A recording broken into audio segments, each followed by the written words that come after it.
مرحبا يعطيكم العافية. Good morning everyone.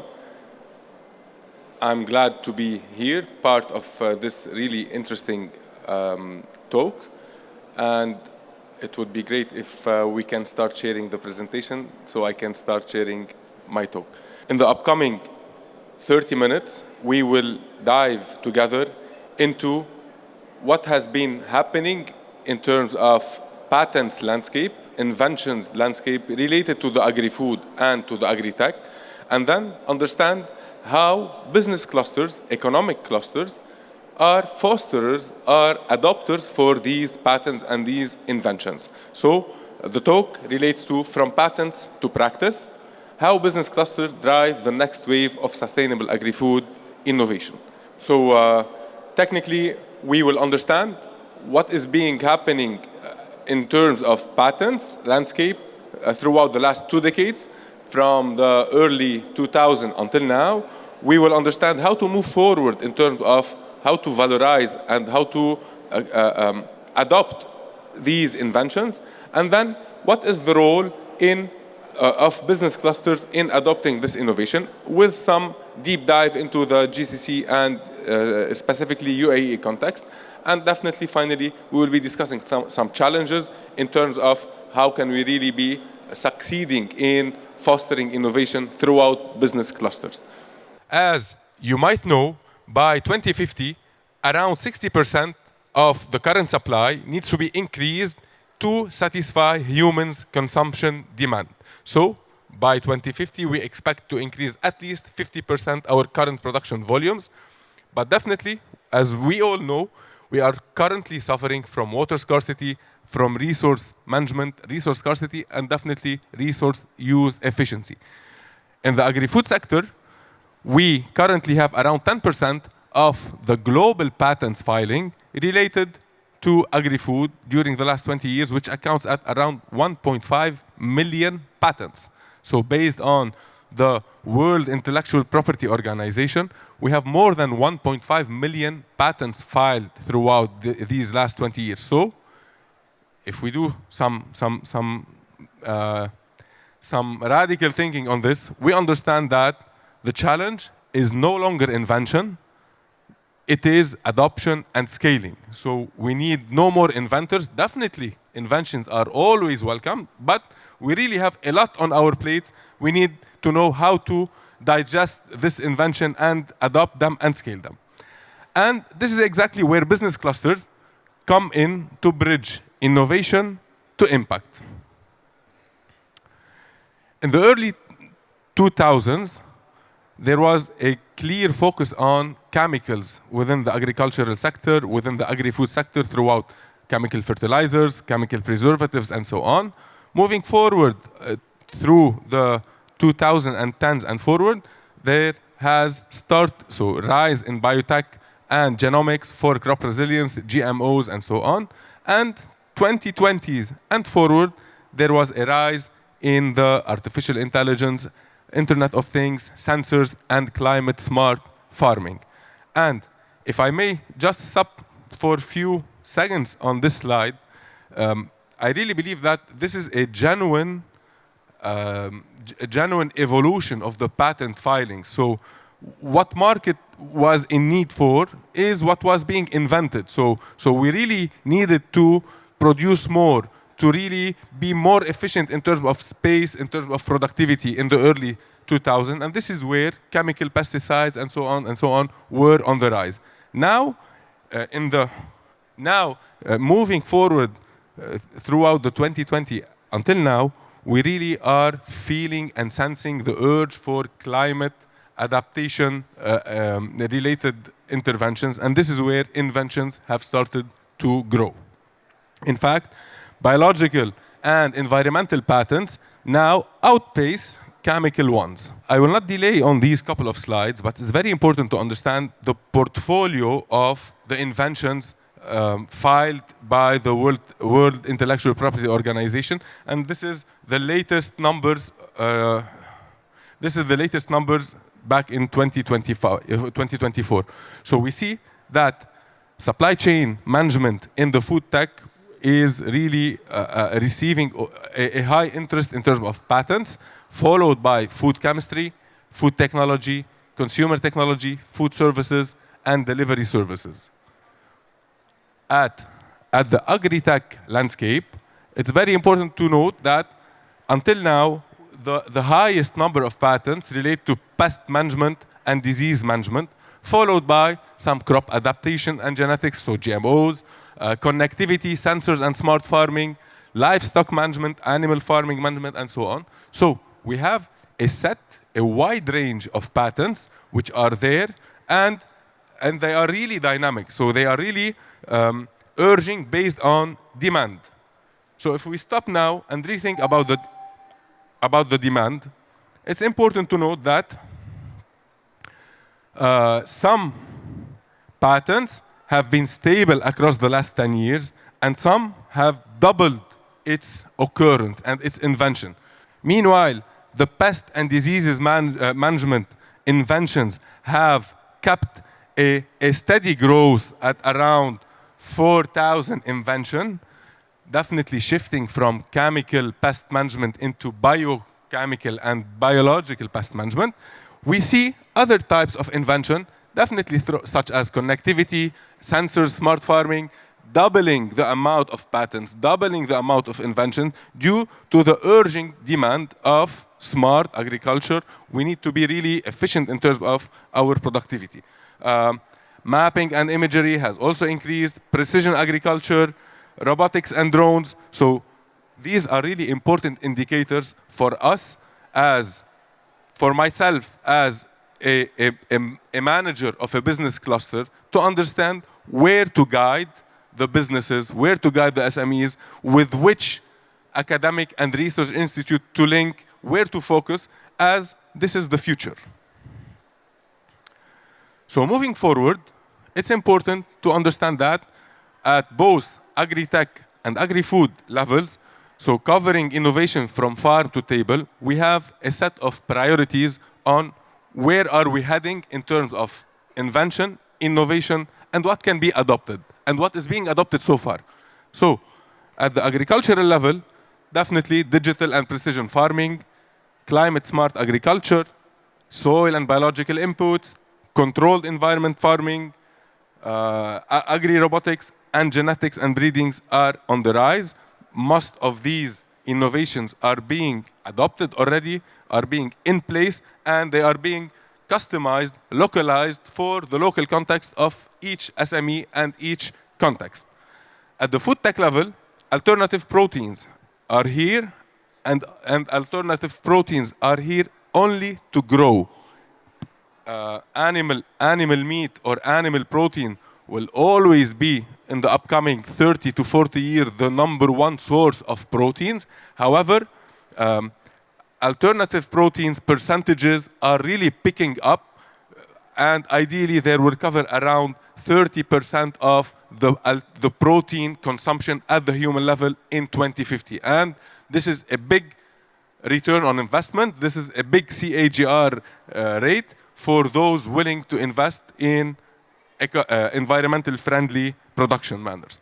Sustainable reformulation, smart supply chain, food services, and personalized nutrition are also on the rise. So for businesses, for academicians, I really do not know the exact profile of the attendees, of the dear attendees, but businesses, academicians, and governments should be really handpicking these out of these inventions and innovations and adapt them to their local context in order to make our future more sustainable whenever it comes to food production. This has been already mentioned in the earlier slide. I will not delay on it, but UAE has some strength and some opportunities in adapting and adopting definitely smart and water efficiency farming, climate resilience, saline tolerant seeds, and protected cultivation, circular and bio-based input, sustainable food processing, alternative proteins, smart supply chain, and food automations are really necessities. And I know that UAE is working hard and seriously across several components of these innovations. Now, Moving forward, I believe that we have closed the chapter related to patents landscape. So what has been here and what is here to stay and what is here to grow. And now, how to link it to our day-to-day activities and to our business private sector strategies. So I really believe, and I have been in the business clusters ecosystem for the last 5 years, and I really believe that business clusters are pivotal, are key players in fostering the adoption of innovation, in handpicking which kind of invention we need to be really taking forward in which industry, and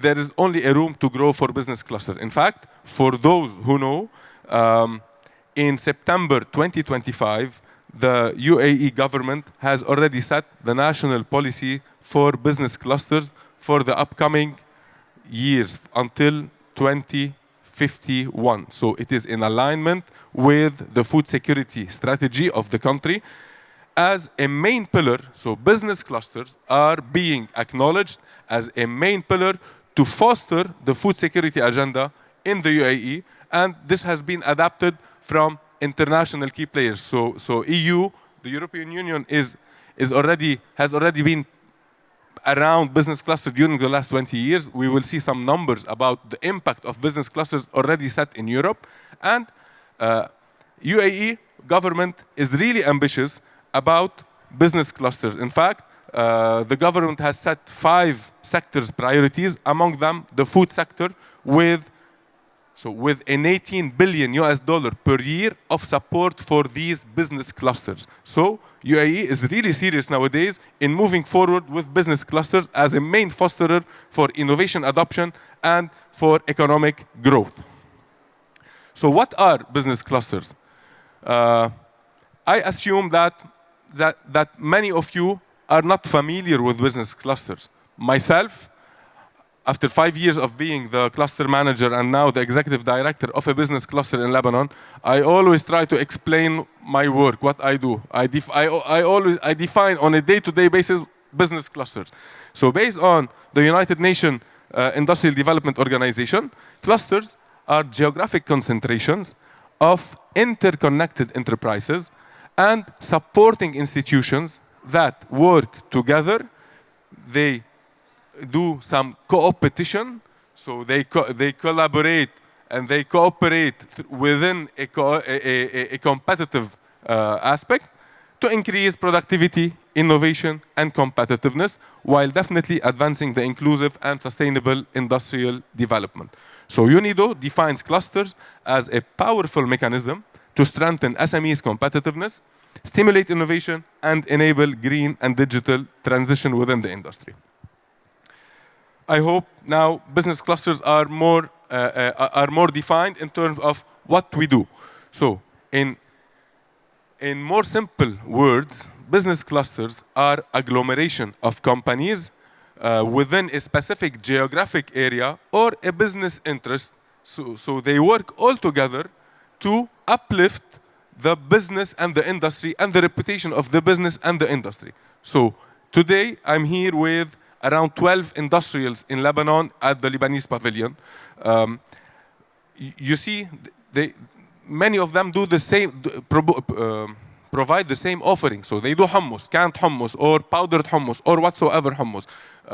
The main aim of them being all together here is to uplift the hummus reputation of Lebanon. So ideally, in the upcoming 5 to 10 years, Lebanon will definitely be on the global map of hummus producers from all the categories, from the clean label to the commercial, to the powder, to the functional, and so on and so on. And this is a very brief, high-level example on clustering businesses together to uplift the image and the reputation of the business per se.